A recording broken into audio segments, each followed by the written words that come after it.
Hello, Principal Matters podcast listeners. So excited today. I am Dr. Jen Schwanke, and I am talking with Tanya Sheckley today. And we have this gal's a really interesting leader, principal, and school. She started a school. I mean, let's talk about that. But Mhm. Will, we have the question of the week first. Why don't We you tell our do. listeners who is supporting the question of the Yeah. week? Well, our question of the week is supported by Summer Pop's math workbooks. Principles: when students practice math over the summer, their scores go up. So, what's your summer math plan this year? A great way to start is by ordering free summer workbook samples at summerpopsworkbooks.com. Please reach out to my friend Pete there at summerpopsworkbooks.com and get your free sample today. Jen, here's our question of the week. How do you maintain a sense of autonomy when so many external management decisions impact your role in school environment? Wow. Um, okay, I just want to pause for a second. If you're listening to the show for the first time, Jen and I love to answer questions for leaders, love to interview leaders. And um, Jen, it seems like every question that we get has some kind of tension involved. I And, know it and this is does. this is the one of, I want to maintain a sense of autonomy, but then how do I do that when I'm constantly being told what to do? Right. And that I'm sure your teachers are asking that same question, Yep. aren't they? So let's go there for a few minutes. What are you thinking when you think about that question? Well, same as you. When we first put this question down on paper to answer, I thought, well, this is not fair. This is too hard. But I think many educators feel this way. We all have our days where we feel like we're just a cog in a machine, where there's too much bureaucracy, there's too much demands, too many mandates, state, federal, local, and it can feel like you don't have autonomy. But here's the answer I'm going to give, and I can't wait to hear what you think too. Well, I think the autonomy comes in how we respond, how Mm. we interpret, how we implement.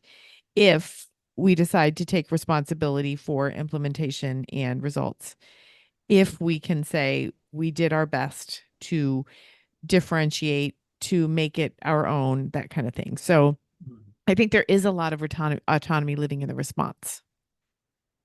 I'm glad you said that because I don't know if this is an answer to this question, but I want to say it anyway because I think it touches on this piece. Because when you say how we respond, how we implement, how we communicate, it reminds me of how important it was for me. And this took me a long time, Jen, but to get comfortable in my own skin and being the version of me that I needed to be in my leadership, not trying to be somebody else, not trying to be, and we've talked about this in other settings, not trying to be the version of someone else in my leadership, but to figure out how I can still be Will and do this job and this responsibility. And there is something really liberating that happens when you learn how to do the work. You know, I know how to do this now, and I know how to run this system, and I know how to manage this operation, and I know how to conduct this kind of meeting, and I know how to finish this report, and I know how to fill in the blank. But then realizing like, oh, I don't have to do that like a robot. I can do that as me. Will can show up in this situation. And here's the power of that. And I'm saying this to anybody listening too. When you show up as you in every situation, an IEP meeting, a classroom, a discipline hearing, whatever it is, you have the chance to turn that moment into something really redemptive and helpful and healing or encouraging or inspiring or whatever, you fill in the blank. Or you have the opportunity to turn it into something toxic or boring or resistant or whatever. Your presence in that moment can really determine how that situation goes. So I don't know, Jen. That's an interesting way to answer this question that both of us are sitting on, which is, yeah, all of us are going to, all of our jobs involve things that are sometimes out of our control, but the way we conduct ourselves in those moments really can make a difference. Right. In an earlier, I think it was a Monday Matters, you talked about how every job you have to scoop the poop, right? Right. And I love that analogy. And I love that it does apply a lot to school leadership, because a lot of times when we're told what we have to do, and here's the date, here's the time, here's what you have to, when you have to have it done, it can just feel so yucky. But when we accept that scoop the poop moment, and then Mhm. we decide how we're going to implement it and how amazing it's going to be because of our leadership. That can absolutely take the sting out of it. Yeah. Well, let me say this to principals too that are trying to think about how to help their teachers maintain autonomy. And I think that's also just giving them the grace to stay themselves. Even when we're asking people to revisit standards or we're asking everyone to, all right, let's really focus on this initiative that we need to focus on together. If you're prescribing every way that people do that, then you're robbing them of their autonomy. Hmm. Hmm. If you're giving them a framework and saying, okay, here's what we want to accomplish. Now you accomplish this the way that you know works best for you in your classroom and in your setting, obviously with feedback and accountability and all that stuff. That's important. And I'm not saying stuff because it's not important. I'm just saying that if we ever remove the ability for teachers to be the creatives, to tailor their lessons, to own their classroom setting, to be the designer, then who wants to teach? Exactly. You want to give them that freedom to still do whatever they're doing as themselves, Right. because and I want classrooms to be different. I don't want to step into every classroom the same. Well, just a quick story to finish us off. I think sometimes principals will try to be someone besides who they are and they pick the silliest battles. My sister, her first year of teaching, her principal gave her a developing, which was not a good rating on her evaluation because she didn't put the date on the board. And that was a mandate to put the date on the board. I've told this story before. And my sister is 53 years old and she is still angry. It's been 25 years Uh-huh. because it didn't matter, Yeah. right? And that, she had no autonomy. She didn't have autonomy in what she wrote on her board every day. And Yeah. so we just have to think about, if we're grumping about not having autonomy, are we doing the same thing for our teachers? Mm-hmm. So good to think about. Ah, all right, Jen. Well, as we wrap up the Q&A and we get ready to step into this great conversation that you had with Tanya Sheckley, Principal Matters listeners, if you have questions, feel free to shoot me an email at will@williamdparker.com or jen@jenschwanke.com. And we'd love to respond to your questions. But Jen, as we wrap up, thank you for your leadership and for that great feedback. Looking forward to today's conversation. And Principal Matters listeners, thank you for doing what matters. We'll talk to you soon. Thanks. Yeah, thanks everyone. And let's tell them to share our podcast with your friends. Oh, yeah. Please share out the podcast because we would love to just continue to see this audience grow. And it happens if you find value and you say, hey, guess what? Yep. Let's learn Yep. together. Excellent. Thanks, Jen. Thanks, everybody. Support for Principal Matters comes from DigiCoach and its walk-through tool. I want you to picture walking through classrooms, observing teachers and students. In just 10 minutes, you'd hope to see good instructional strategies and student learning taking place, or maybe you have questions about something missing from instruction or planning.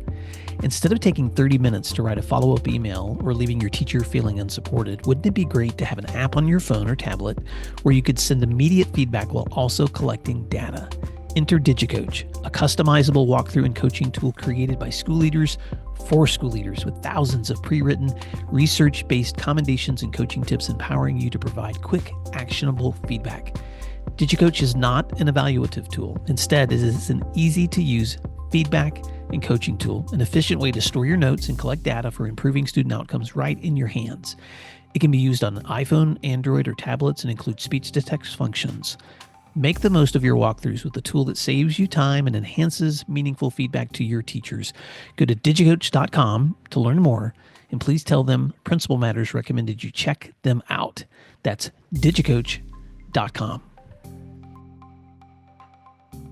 Hi, friends.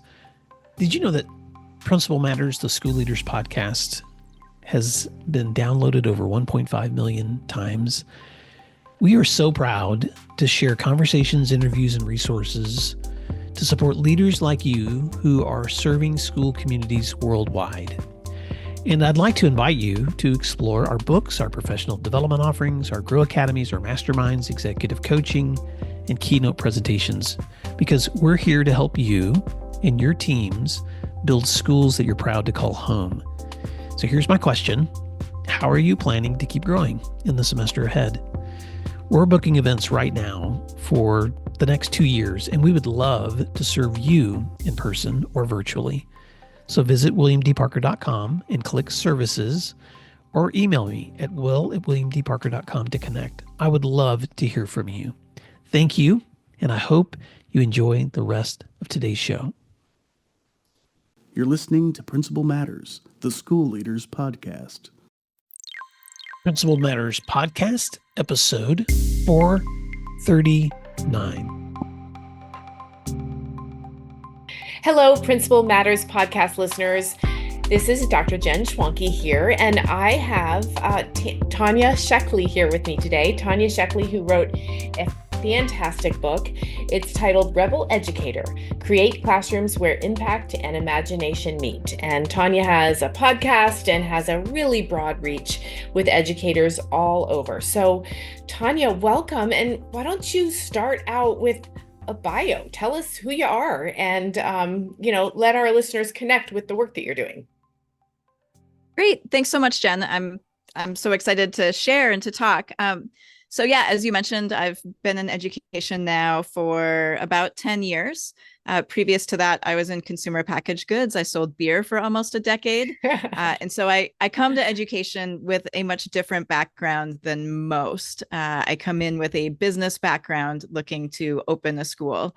So I launched Up Academy in 2018. Its inspiration was my oldest daughter who had cerebral palsy. Finding the right educational fit for her, where she was going to get the education and academics to be successful, but also the therapeutics to be independent, was something that we were struggling to find. And so that was the initial inspiration of opening Up Academy. We have evolved now into a school that serves a wide variety of neurodiverse learners, as well as, our typical learners. I put typical in quotes because Right. there's really no such thing as a typical learner, right? We all learn different things at different paces and different times. We all have different strengths and weaknesses. And so that's really where our focus is as a school, is meeting everybody with the right level of challenge at the right time, and doing so in an interactive project-based way that is relevant and interesting for all of our students. Fantastic. So Up Academy, are you K-12? Are you not age-based? How does that work in terms of your enrollment? Yeah, we're a TK to 5. We do all small mixed age classes. So the classes themselves are lumped by age, but students might be within cohorts in their own class in small group learning, or they might be in small group learning groups in another classroom, depending on where they are for their specific learning needs. Got it. Okay. And you also are an author. So tell us about your book. I have some actual questions from my own reading of your book, but tell us what drove you to write this book. And, the cover of it's really fantastic. It's you looking kind of like a rebel educator. For our listeners, she's wearing a black coat and she's got an apple she's taken a bite out of. And it just kind of gives you the feeling that Tanya's in charge. So tell us a little bit about that. Sure. Yeah, honestly, it was a little bit of, I won't say a mistake. It kind of snuck up on me. It was the beginning of the pandemic, and I was looking around, and there was an organization called Scribe, which was a great way to write a book for anybody who's looking for an interesting and supportive way to write a book. They offered this. At the time, it was free. It was a 2-day workshop on kind of learn to write your book or get your book started or outline. I don't know what they called it. And I was like, there's no way I have 2 days to spend on this. So I'm just going to sign up and I'll see how it goes. Well, then 4 hours goes by in the morning and we break for lunch and I'm learning a ton and I'm engaged and I'm getting excited about it. I log back in. The rest of the day goes by, right? So I end up finishing a full day and going, wow, like I need to be here the next day. So I log in the second day. By the end of day 2, I have a full outline written for a book that I could write and a plan for how to write it. And it's scheduled out on my calendar. And like they really walked you through how to make it happen. And at that point, I couldn't not write it. And so Right. I spent the time every day to sit down writing what they call the vomit draft, which is just literally vomit everything out on the page, get it all out. Do not go back. Do not correct spelling. Do not edit. Don't read it till it's 100% done. Just spit out between their thing is a minimum of 250 words, which was almost always over 1,000 words. Like once you start writing, you just keep going. So it's just sit down and get it out and worry about all the rest of it later. And so that, yeah, after outlining, I guess, all of the stories that I had and what I had learned up to that point in my education journey, which really is a different perspective because I don't have the background as an educator. I don't have an education degree. I didn't spend years in schools before deciding to open a school. I really came at it from the outside with the perspective of how can we do the best thing for kids, right? I wasn't constrained by policies or procedures or the way things have been done in the past or any of the things that most schools are constrained by. I was literally starting from scratch and could design and develop anything. And so that's the perspective that the book takes, is some of those early stories of why we made decisions we did, some of the early classes that we ran and different things that we tried, and a little bit of what has stuck with us up until this point. We're now 7 years in. Right, right. And I'm quite sure that's where your title came to life, is Rebel Educator. You're rebelling against the things that didn't work and you are rewriting the whole story for your students. Yeah, it's a push against tradition and a push against the status quo, right? And how do we do things differently? How do we reimagine what could be? How do we evolve in education? And I think the other half of it is, as I talk to more and more people through my podcast and through my work, I find that educators tend to come from one of two buckets. Either they did really well in school and they loved it and they want to create that experience for others because they had this incredible experience, or they hated school, it didn't go well, they were the rebels in school, right? And they wanted to come back and create a different experience for other students and do things a little bit differently. I was the kid who, it was always really easy for me. I did really well. I skated through school. I won't say I loved it, but I certainly didn't hate it. It was fine. But I always wanted to be a rebel. Like I always wanted to fit in wearing the cool motorcycle jacket. And it just wasn't my personality. So this kind of gave me an opportunity to play a little bit with the words and with the vision. And honestly, now, like, I have the jacket, it's embroidered Rebel Educator on the back. I wear it when I go to conferences and people will come up to me and be like, "Hey, I thought that was you." Like it's definitely become a brand. Right, right. Well, you've achieved a little bit of a dream of the younger Tanya, it sounds like, because you get to be a rebel, but you're also running a school. As you were talking, I was thinking about how so many of our listeners, myself included, we are so bound by those policies and the precedent, the processes, the parameters that are given to us. And I think that's why many of us lead from a place of fear. I guess I should only talk about myself, but when I was a principal, I was always scared I was going to get in trouble, right? And I don't know who it was I was scared of. I think I was scared of social media, of a parent going rogue and, you know, slandering my name. And that's what those policies and protocols and precedences are for, is to make sure we all do things a certain way. And it strikes me that your Up Academy was trying to do the exact opposite, not do things the way they'd always been done to meet the needs of your students.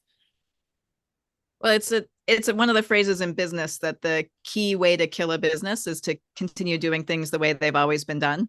And so there's always this need and this willingness and this desire to evolve. But to your point, change is scary.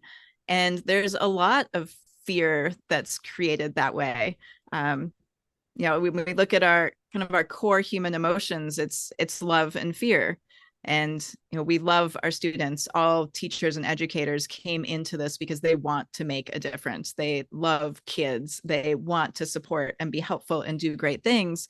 But as you said, there becomes this fear of, what if I do things wrong? What if I go against the policy? What if someone speaks out against me?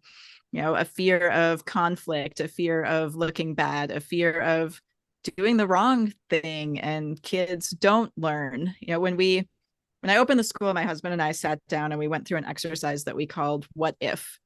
And this was essentially the worst case scenario, right? Because I'm not only taking on being a principal where, there's a superintendent and a board and a community, like there's lots of other people that could step in. I could be fired. Like I'm launching a business where I'm now responsible for families and for students and for the livelihood of educators and staff, as well as the well-being and name of not only myself, but the business and its ability to continue.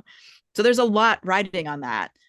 In my family, at the time, we invested quite a bit to get it up and running too. And so this was our, I wasn't working. I had left a career. I was switching jobs. We were starting something new. And so we went through the what if exercise. And it was, well, as I was signing my first lease that was worth, hundreds of thousands of dollars over the 6-year term that it was for, because real estate in the Bay Area is insane. So what if nobody comes? And I don't recommend this, but we started the school with a, if we build it, they will come sort of philosophy. Right. And which is, not recommended by anyone. It's terrifying. Like, what if nobody comes? What if we're on the hook for all of this rent and lease and we're paying educators and there are no students? Well, then we could sublease, or we end up paying all of this. And if we end up paying all of this, then where does that come from? Well, we'd probably have to take it out of the house. Well, if we take it out of the house, then what happens? Well, we don't have anywhere to live. Right. Well, if we don't have anywhere to live, what do we do? Well, we could buy an RV and we could live, down by the river, which honestly is kind of my plan B anyway. I love to camp. I love to be outdoors. Like, I look forward to retiring someday and buying an RV and driving around. So I'm like, all right, our worst case scenario is really not that bad. Like, there's not that, there's not that many bad things that could really happen. And so we decided to go for it. I love that what if exercise. I think it's so powerful. And what's so fascinating to me is you close the circle back to where you would be perfectly happy anyway. And so all the disasters along the way were not, in fact, disasters. They were leading you maybe to an RV, a fire and some marshmallows along the river. So I think I'm going to do that, Tanya. I think I'm going to do the what if activity. So as you were talking too, I was thinking about what immense amount of courage it must have taken to, take the leap, sign the lease, write the book, parent a child who had challenges in school. And so that ties me to my next question, which is in the book, you talk about some of the constraints that educators face. And my question to you is, how does your perspective on imagination and curiosity challenge those constraints? But I want to add the word courage too. How does imagination, curiosity, and courage challenge the constraints that educators face? That's a lot. It's a big question. I can break it up if you want. What do you think? Well, I think they all go together, right? When we can imagine the things that can happen and we have the courage to make them happen. Part of it comes from a history of success. Like I said, I was good in school. I've been good at things. Things have gone my way. Like I have no lack of self-confidence. And that's really a big part of what it takes to be successful in any business, is having that optimism and having self-confidence. But that's also what we look at from a school perspective, is how do we build this sense of self-confidence in our students? How do we let them know that their ideas are good ones? How do we help them to act on those ideas and create relevant learning or ways to share their projects and their thoughts with their family and with their community, right? How do we help them walk through all of that? So while, yes, I think that there is some aspect of courage and bravery and definitely, creativity and imagination to be able to look forward and think about what could be, and think about the opposite of that what if scenario, right? What if everything goes well? What if you are successful? What if the school fills up? What if you're able to reach hundreds of families across the world and support the learning of thousands of children who now know that they're valued and their ideas are valued and that they're smart and that they can do hard things and great things and incredible things, even when our traditional schooling system might often inadvertently give the other impression, right? And so what if all of those things happen? So finding that imagination, finding that creativity, and having, the courage and the self-confidence to just go for it, because we Right. already played the other what if game. The worst case scenario is, we don't get to support any of those kids. Everybody that is doing poorly in school continues to do poorly in school, and they feel undervalued because whatever their learning challenges or difference is, or whatever isn't connecting for them in the current school that they have, continues to not connect for them. Like, we want to help and we want to be there, but the worst case scenario is we're not, and things will still be okay. Like, Right. Let's take a moment to thank our sponsors, and then we'll be right back. Why is iExcel used in 95 of the top 100 U.S. school districts? Because it works. Research across 45 states showed that iExcel schools outperform other schools on state tests. With iExcel, you get a personalized online learning and teaching solution that helps you improve achievement, empower teachers, track progress, and more. This one platform for K-12 helps teachers accomplish what normally would require dozens of other tools. For example, as students practice skills, iExcel automatically adapts to ensure each learner is always supported and challenged at the right level. iExcel also provides every student with a personalized learning plan to help them close knowledge gaps effectively. One of my favorite things about iExcel is their personalized test prep tool. For exams like the SAT and ACT, iExcel will analyze a student's most recent score and generate a custom list of skills to help them boost their scores. If you want to take the load off of your teachers so they can do their best work, iExcel can help. Learn more at iexcel.com/PM today. Principals know a strong school starts with a strong team, making sure teachers feel heard, supported, and valued. But in a busy school year, it's easy to miss how your staff is really doing. That's why I'm excited about Alpaca, a new way for school leaders to listen to their teachers and support them well. It all starts with one simple question: how are you doing? And how easy is that? Alpaca's quick pulse surveys give teachers a way to share honest feedback, no long forms or 1 to 5 scales, just meaningful insights that help you know where to celebrate and where to focus. And celebration, Alpaca makes it easy. Each month, Alpaca delivers a teacher celebration kit with care packages, recognition ideas, and fun activities. It's effortless for principals and ensures teachers feel heard and celebrated. With Alpaca, your teachers will feel heard and you will feel like a stronger leader. Make a real difference in your school's culture at alpacapacks.com/Principal Matters and get 15% off just for Principal Matters listeners. That's alpacapacks.com/Principal Matters. As you're talking, my daughter is struggling right now. She's in a traditional school setting, and not the school isn't doing anything wrong, but it is such a hard time. It is so hard to be an almost 15-year-old. And the word confidence and courage can so easily be stripped from our children.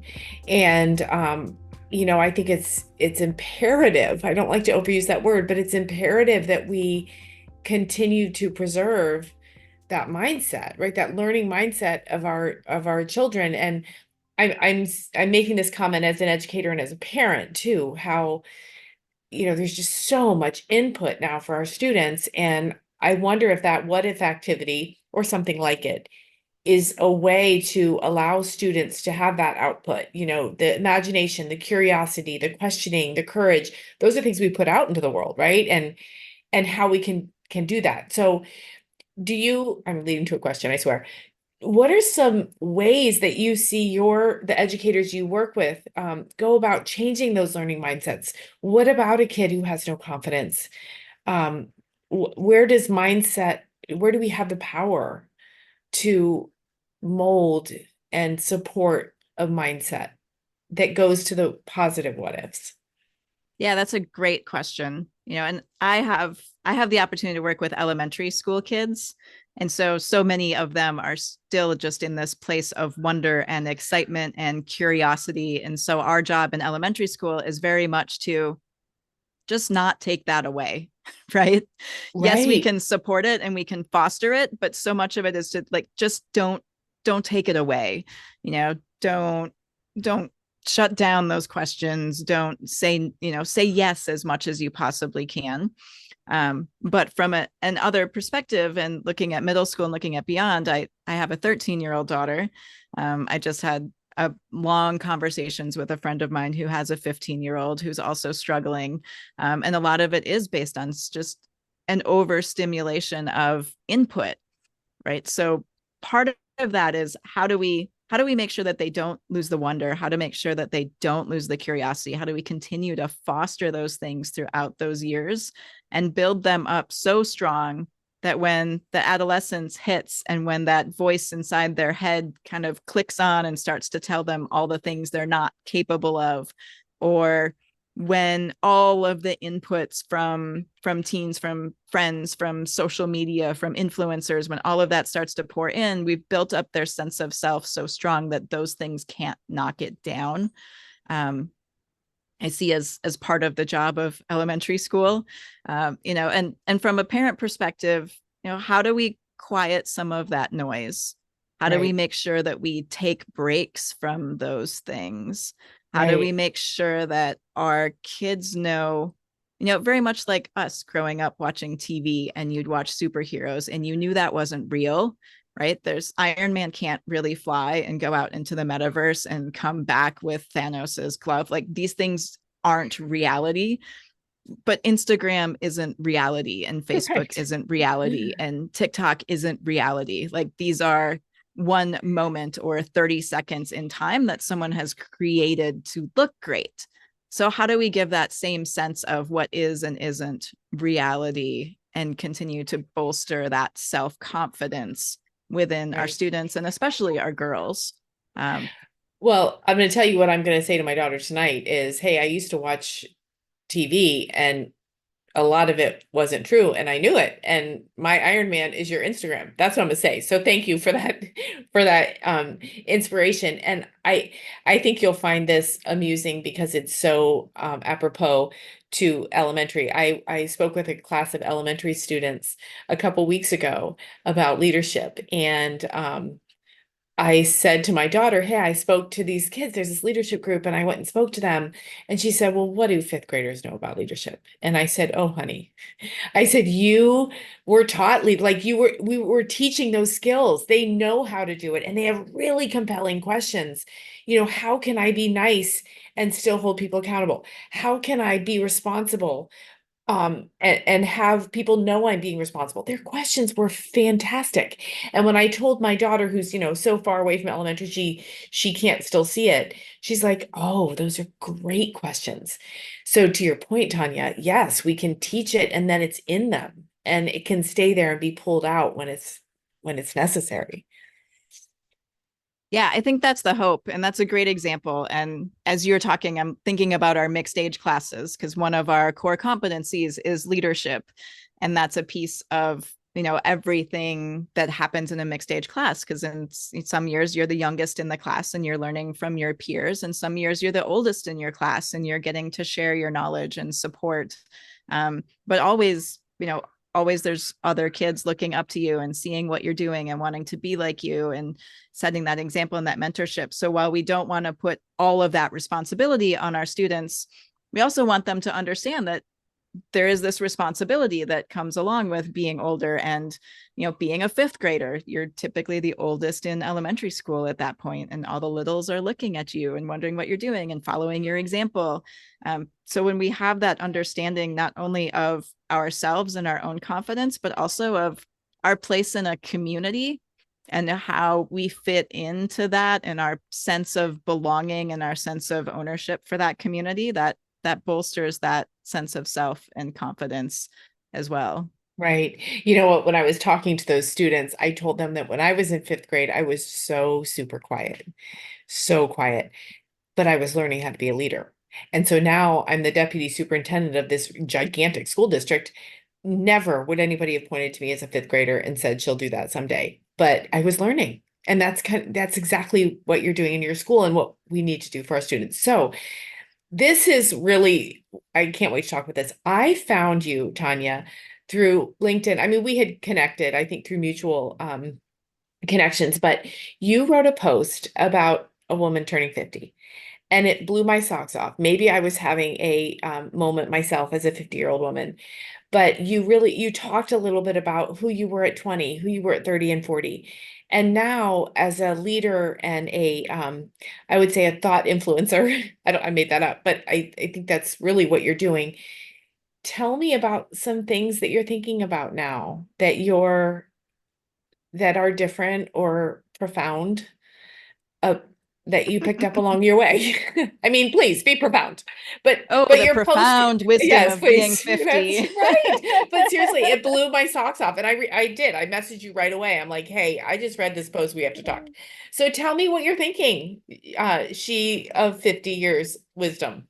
Yeah, it honestly, it was a tough first half of the year. I think as I was coming to terms, as I said in the post, the post talked about, when I turned 20, like 20 was cool. I was in college. I couldn't drink yet. Didn't really mean anything. It was kind of a frustrating birthday. Like, yay, it has a 0, but it doesn't. I can already vote. I still can't drink. Like, Right. nothing has Right. changed here. 30, I felt like I was going to be a real adult. I felt like a lot of my 20s, I was held back because I was young and I felt like I could do so much more than the responsibility I was being given. And like there were so many more opportunities and so many more ways that I could participate and really support growth in the companies that I was in. And I was really struggling to be a part of that. And I blamed Right. age for some of that, which of course also comes along with lack of experience, which now in hindsight makes sense. At the time was frustrating. So turning 30, I was like, yes, I'm a real adult. I'm going to be taken seriously. I loved turning 30.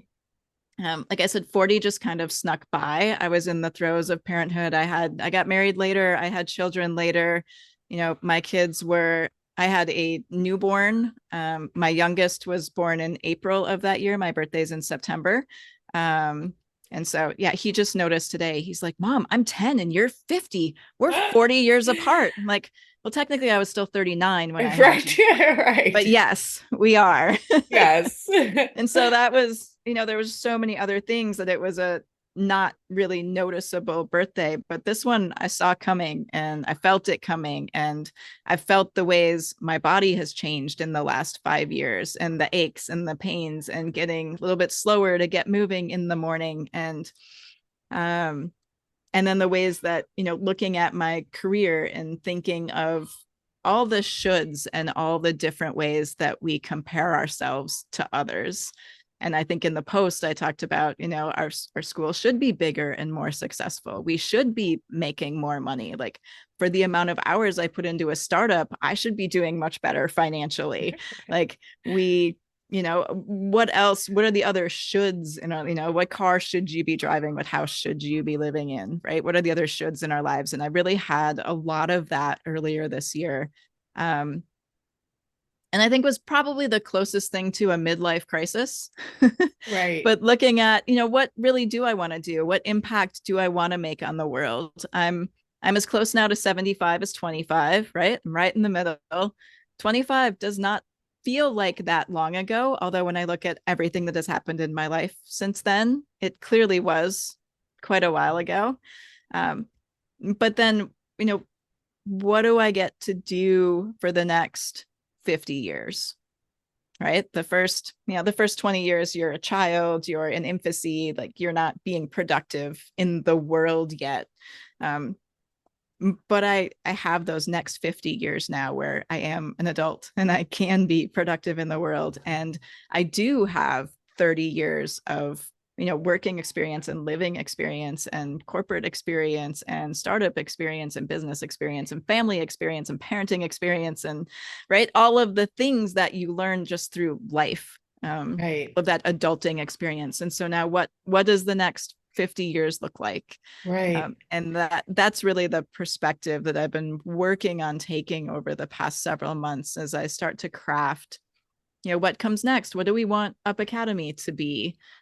How do we want to share this with the world? The vision was always to create our school as a foundation, but then to share it with the world so that we could reach, hundreds and thousands of kids in other profound ways. And so what are the ways in which we want to do that? Right. And then, of course, from a personal perspective, what are the things that I like to do? What are the things that I really enjoy doing? What are the things that bring me joy, where I can also provide value and support others and help others to build their dreams? Right. And so that's where I've spent time over the past probably 6 months, is trying to work through those and looking at the concept of ikigai, which are you familiar with that? I'm not.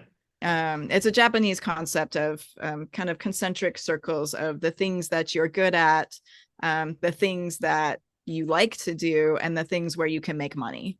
And where is that kind of center point where you can find happiness and purpose and make a living? Right. And so that's, kind of what I've been trying to figure out, like what Right. comes next. Well, and I think as a woman in leadership, it's such a quandary, right? Because you have, I'll use my pronouns. I feel like I've had to, as a woman leader, pay my dues to some extent in order to get to a place where I'm seen and heard. And, I've heard women say the older they get, the more invisible they feel. That has not been my experience at all.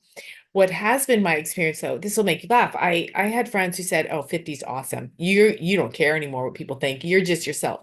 So I think I woke up on my 50th birthday thinking, well, this is the day I stopped caring what people think. That has not happened.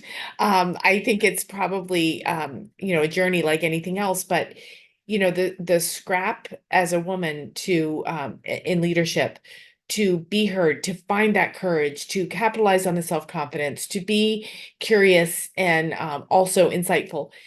Man, it's a hard road, right?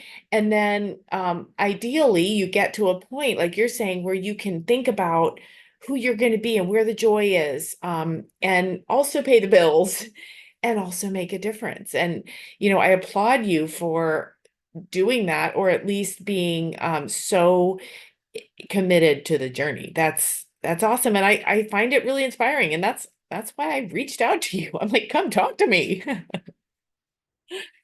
Thank you. Yeah, it is really hard as a woman, because there is a fine line between being assertive and being aggressive, and asking for what you want, but not seeming angry, or like you're deserving of something. And when we started the school, I really struggled with getting people to call me back as a female founder, like not even getting meetings, but just getting a phone call back. And I went through a period of time where I used one of our male board of directors. And especially in real estate, like I would drive around and find real estate places. I would find listings on LoopNet. I would find places I wanted to look at, but I couldn't get agents to call me back. So I'd send him the list. He'd make the appointments. I'd be the one that would show up, but he could get the call back and get the appointment so that I could go. And you wouldn't think we'd still be dealing with this in 2015, but we are. And it's still very much a challenge as a woman, and being taken seriously. And I have a friend who runs a summer camp, and she said she had parent complaints every year. Like there's always things wrong. People are always complaining to her. They're, whatever the issue is. She said she put up a male director in place for the summer. She had like one complaint all summer. Nobody complained about anything. It was just oh, he's in charge, took his word for it, did what he asked, didn't push back, didn't complain. There weren't any issues. Exact same camp, run the exact same way, just with a different figurehead in the front. And it's so baffling to me that we still are faced with these sorts of constraints. But it goes back partially to optimism and confidence, right? How can we creatively find solutions and work around it in ways that Exactly. I was standing at a basketball game. This was about 5 years ago, and I have a male colleague. He and I have been doing this at exactly the same amount of time. Basketball game ended. A father came up to me and just railed at me about the coach, about the playing time, about the officials, about the gym, and I listened, and I responded, and he walked away. And my male colleague said, "I have never had anybody talk to me like that." And I said, I believe you. I believe you. It's a thing. This gentleman felt like he could do that. And my colleague, we've been doing it both for 20 years or whatever it was. And so what I told myself is, to your point, I'm going to still come back tomorrow. I'm not going to say, okay, well, since people talk to me differently, I'm going to resign. So here we are in the arena, as Brene Brown would say, doing the work. So Tanya, thank you. This has been so much fun. And I love everything we talked about. I'm so inspired, and I can't wait to do my the what if activity. Tell our listeners where they can find you or how they can follow you. So I am most active personally on LinkedIn. That is a great place to find me. That's how we got connected. Yep. And I'm Tanya Sheckley on LinkedIn. You can find our school is upacademysf.com. The podcast is Rebel Educator through rebeleducator.com. I also have a personal website that I use for speaking engagements and reaching out that way. That's tanyasheckley.com. Okay. She makes it easy, people. She makes it easy to find her. Okay, everybody, thanks so much for listening in. Follow Tanya, see what she's doing and what she's thinking about. And thank you, Tanya, truly from the bottom of my heart, and my co-host, Will Parker. Thanks for your time today. Yeah, thanks so much, Jen. This was so much fun. Thank you for listening to today's episode of Principal Matters, the School Leaders Podcast. If you enjoyed the show, would you take a moment and like, share, subscribe, or leave us a review? In fact, if you share it out with a friend, even more people can become a part of these conversations. Sign up for our newsletter at williamdparker.com for even more free resources. And don't forget to check out our website to learn more about our books, professional development offerings, Grow Academies, masterminds, executive coaching, and keynote presentations. Wow, let's keep learning together. And thank you for doing what matters. Principal Matters.